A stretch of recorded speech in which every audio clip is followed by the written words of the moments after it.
কবিতা কলকাতার যিশু লিখেছেন কবি নীরেন্দ্রনাথ চক্রবর্তী। লালবাতের নিষেধ ছিল না, তবুও ঝড়ের বেগে ধাবমান কলকাতা শহর অতর্কিতে থেমে গেল। ভয়ঙ্করভাবে টাল সামলে নিয়ে দাঁড়িয়ে রইল ট্যাক্সি ও প্রাইভেট, টেম্পো, বাগমার্কা ডবল ডেকার।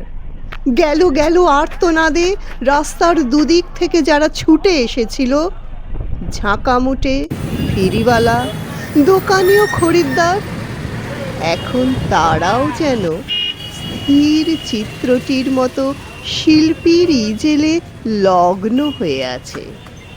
স্তব্ধ হয়ে সবাই দেখছে, টালমাটাল পায় রাস্তার এক পাড় থেকে অন্য পাড়ে হেঁটে চলে যায় সম্পূর্ণ উলঙ্গ একটি শিশু। খানিক আগে বৃষ্টি হয়ে গেছে চৌরঙ্গি পাড়ায়, এখন রোদ্দুর ফের অতি দীর্ঘ বল্লমের মতো মেঘের হৃৎপিণ্ড ফুঁড়ে নেমে আসছে। মায়াবী আলোয় ভাসছে কলকাতা শহর। স্টেট বাসের জানালায় মুখ রেখে একবার আকাশ দেখি, একবার তোমাকে। ভিখারি মায়ের শিশু, কলকাতার যিশু। সমস্ত ট্রাফিক তুমি মন্ত্র বলে থামিয়ে দিয়েছ। জনতার আর্তনাদ, অসহিষ্ণু ড্রাইভারের দাঁতের ঘষ্টানি, কিছুতে ভ্রুক্ষেপ নেই। দুদিকে উদ্যত মৃত্যু, তুমি তার মাঝখান দিয়ে টলতে টলতে হেঁটে যাও যেন মূর্ত মানবতা। সদ্য হাঁটতে শেখার আনন্দে সমগ্র বিশ্বকে তুমি পেতে চাও হাতের মুঠোয়।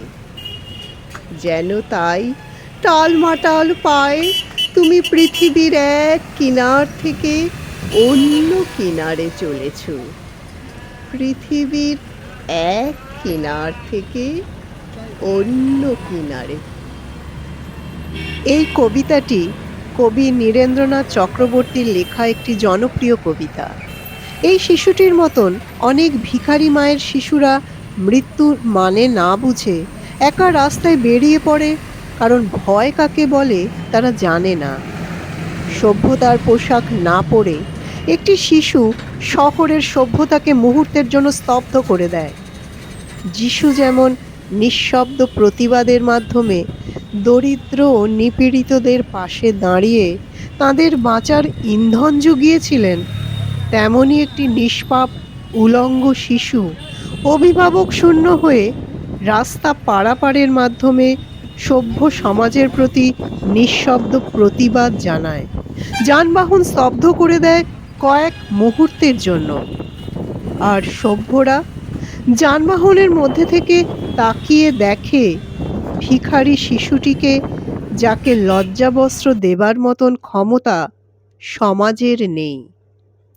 25শে ডিসেম্বর কবি নীরেন্দ্রনাথ চক্রবর্তীর প্রয়াণ দিবসে এক টুকরো রোদ্দুর বৃষ্টির তাঁর প্রতি শ্রদ্ধার্ঘ কলকাতার যিশু। কবিতাটি ভালো লাগলে লাইক ও শেয়ার করে নেবেন। এক টুকরো রোদ্দুর বৃষ্টির কবিতার আসরের সকল শ্রোতা বন্ধুদের জানাই নতুন বছরের আগাম শুভেচ্ছা। 2026 সাল সকলে সপরিবারে খুব ভালো থাকবেন এই কামনা করে এই বছরের মতন বিদায় নিলাম। নমস্কার।